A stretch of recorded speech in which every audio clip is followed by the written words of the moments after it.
ngân dài, gầu mông mài dây chữ cho đàn em nhỏ đang chờ cô trên lớp.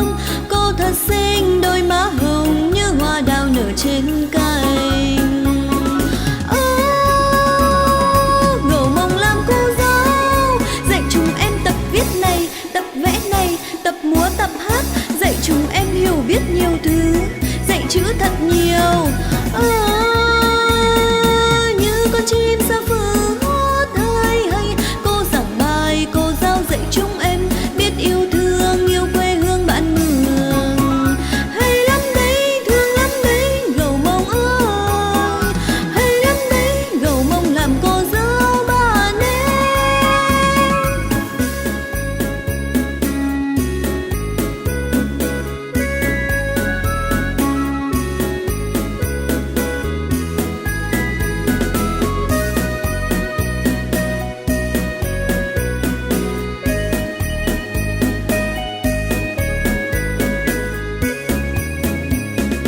Thầu số đỡ tù cả, gầu mông ta lò ly, nọ xua cảnh xanh danh, gầu mông chành kia tớ, cháu cho cứ dòng, cho bỏ mừng kia tớ. Dòng gầu tia phía lý chùa, băng chi đua tờ sâu to.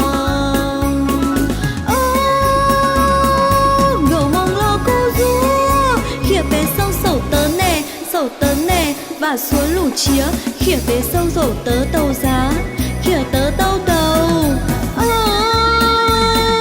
Giá tớ nông sa phư xua rong rong, cô mải kia cô rua mải kê bê, bao chi xua chi dê giò.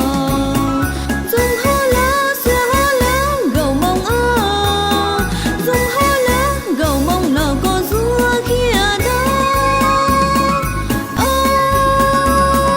Gầu mông làm cô giáo, dạy chúng em tập viết này, tập vẽ này, tập múa tập hát, dạy chúng em hiểu biết nhiều thứ, dạy chữ thật nhiều.